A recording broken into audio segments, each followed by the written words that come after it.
अजय, विनय और चेतन तीनों पार्टनर्स थे और प्रॉफिट शेयर किया करते थे आपस में इन द रेशियो 3:3:2। उनकी जो पार्टनरशिप डीड है उसमें ये सब बातें कही गई थी। इसमें कहा गया था कि सैलरी दी जाएगी ₹2000 पर क्वार्टर टू अजय एंड विनय। इन दोनों को ही 2-2 हजार रुपए पर क्वार्टर एज सैलरी दिया जाना था। इसके अलावा जो चेतन है उसको कमीशन मिलना था ऑफ ₹8000 और जो विनय है उसको गारंटी किया गया था कि उसका प्रॉफिट ₹50,000 पर एनम से कम नहीं होगा। तो ये सब जो है इनकी पार्टनरशिप डीड में प्रोवाइड किया गया था।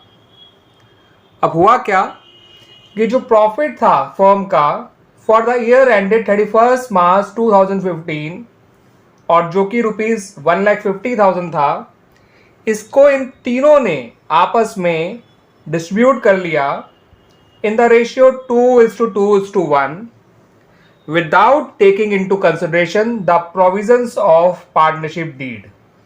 यानी पार्टनरशिप डीड की जो तीनों बातें बताई गई हैं वो तीनों ही इन्होंने प्रोवाइड नहीं करी है। उसके अलावा इन्होंने एक गलती और करी है कि इनका सही प्रॉफिट शेयरिंग रेशियो था 3:3:2, बट इन्होंने प्रॉफिट को डिस्ट्रीब्यूट कर लिया इन द रेशियो 2:2:1। अब आपसे कहा गया है कि एक नेसेसरी रेक्टिफाइंग एंट्री पास करिए for the above adjustments in the books of the firm और अपनी वर्किंग्स जो है उनको क्लियरली शो करिए। ठीक है बच्चों, ये है आपका क्वेश्चन। आइए देखते हैं इसका सॉल्यूशन। तो बच्चों, उस एडजस्टमेंट एंट्री को पास करने से पहले आप ये एडजस्टमेंट टेबल बना लीजिएगा कुछ इस तरह से। आप पहला कॉलम बनाइएगा पर्टिकुलर्स का, अगले 3 कॉलम 3 पार्टनर्स के लिए और आखिरी कॉलम बनाइएगा फर्म का। अब इस एडजस्टमेंट टेबल में जो प्रॉफिट बटा था इन लोगों में उसको उसी तरह से वापस ले लीजिए जैसे वो बटा था, यानी कि इन द रेशियो 2:2:1। इस रेशियो में इस प्रॉफिट को इन लोगों से वापस ले लीजिए। तो 1,50,000 इनको बट गया था इस रेशियो में, तो पूरा 1,50,000 इन लोगों से वापस लीजिए। उससे ये तीनों हो जाएंगे डेबिट और फर्म हो जाएगी क्रेडिट विद ₹1,50,000। अब प्रॉफिट जैसे जैसे बटना है वैसे इनको देते चले जाइए। सैलरी जो है वो अजय और विनय को दी जानी थी ऑफ ₹2,000 पर क्वार्टर है, तो पूरे साल की हो जाएगी बच्चों 8,000, 2,000 इंटू 4। इससे इन दोनों को क्रेडिट करिए, फर्म को डेबिट करिए। मैं क्रेडिट के लिए बिना ब्रैकेट के लिख रहा हूं बच्चों और डेबिट के लिए विद ब्रैकेट लिख रहा हूं। पहले जब आपने पार्टनर को डेबिट किया तो फर्म को आपको क्रेडिट करना है, क्योंकि वो प्रॉफिट हम उनसे वापस ले रहे थे जिसकी वजह से वो लोग डेबिट हो रहे हैं और फर्म क्रेडिट हो रही है। सैलरी इनको दी जा रही है इसलिए ये लोग क्रेडिट हो रहे हैं, फर्म डेबिट हो रही है। ठीक है बच्चों। अब कमीशन जो है वो चेतन को दिया जाना था, तो उससे चेतन को क्रेडिट करिए, वो कमीशन था ₹8,000, फर्म को डेबिट करिए। सही है बच्चों। अब विनय को जो प्रॉफिट की गारंटी दी गई है वो फर्म के द्वारा दी गई है, क्योंकि क्वेश्चन में मेंशन नहीं किया गया है। तो विनय का प्रॉफिट निकाल के देखिए कितना आ रहा है। अब वो प्रॉफिट निकला कैसे वो भी समझ लीजिए बच्चों। 1,50,000 का फर्म को प्रॉफिट हुआ था, 16,000 सैलरी के वो दे चुकी है, 8,000 जो है कमीशन की दे चुकी है। तो फर्म का बचा हुआ प्रॉफिट आएगा 1,50,000 माइनस 24,000 सैलरी और कमीशन के हटा के, ये आया 1,26,000। इसमें आप विनय के हिस्से का प्रॉफिट निकाल के देखिए जो कि है 3/8, क्योंकि इनका ओल्ड रेशियो था 3:3:2, जो ओल्ड रेशियो नहीं बल्कि हम कहेंगे सही रेशियो जो था, तो उसमें विनय का जो हिस्सा है वो 3/8 है। जो आप इसे सॉल्व करेंगे बच्चों तो ये आएगा 4,7,250, बट उसका गारंटेड प्रॉफिट है ₹50,000। तो इनमें से जो ज्यादा होगा विनय जो है वो प्रॉफिट लेगा, इसलिए विनय को हम उसके हिस्से का मिनिमम प्रॉफिट जो गारंटी किया गया है वो दे देंगे। ठीक है बच्चों। ये 1,26,000 समझ में आया बच्चों आपको कैसे आया। 150 में से मैंने सैलरी के 16,000 और 8,000 कमीशन के हटा दिए। अब विनय का जो प्रॉफिट दिया है मैंने उसको, उससे विनय तो क्रेडिट हो गया, फर्म हो जाएगी डेबिट। अब फर्म का जो बचा हुआ प्रॉफिट है आप ऐसे भी देख सकते हैं, इसमें से इन तीनों को हटाएंगे तो भी 76,000 आ जाएगा, नहीं तो आप 1,26,000 जो हम पहले निकाल चुके थे उसमें से 50,000 और कम कर दीजिए बिना के, तो भी 1,26,000 में से माइनस करके 76,000 आ जाएगा।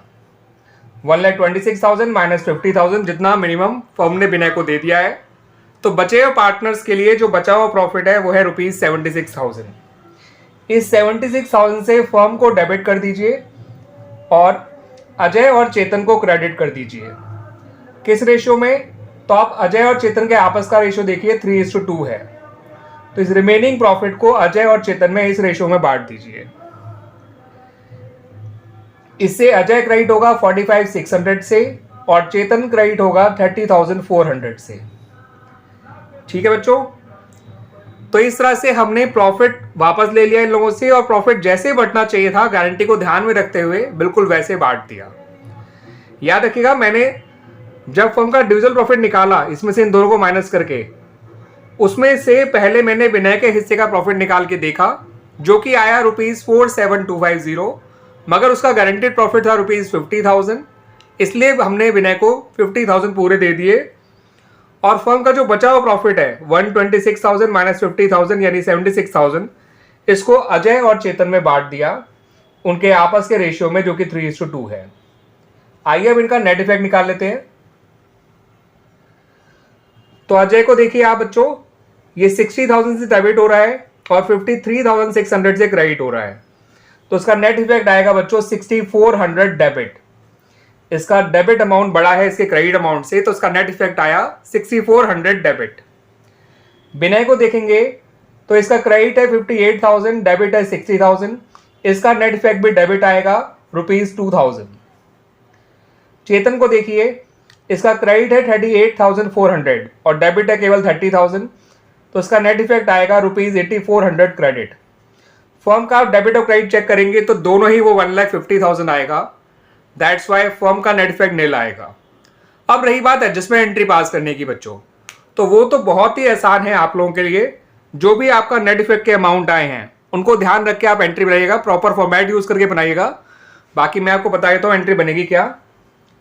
एंट्री में आपको अजय को डेबिट करना है, मैं सिर्फ ए लिख रहा हूँ, विनय को डेबिट करना है, मैं सिर्फ बी लिख रहा हूँ, और चेतन को क्रेडिट करना है, मैं सिर्फ सी लिख रहा हूँ। इनके कैपिटल अकाउंट डेबिट हो जाएंगे अजय और विनय के,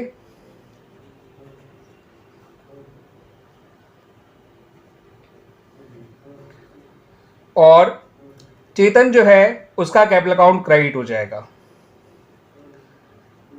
ठीक है बच्चों, यहां लिखिएगा 6,400, यहां पे लिखिएगा 2,000 और यहां लिखिएगा 8,400। नरेशन में लिखिएगा adjustment entry passed for omissions and errors of the previous year. ठीक है बच्चों, या सिंपली इतना लिख दीजिएगा being the rectifying entry passed. ठीक है बच्चों, नरेशन लिखिएगा जरूर और इस जर्नल एंट्री को प्रॉपर फॉर्मेट का यूज करके बनाइएगा। ठीक है बच्चों, मुझे उम्मीद है कि आपको इस क्वेश्चन का सॉल्यूशन अच्छी तरह से समझ में आया होगा।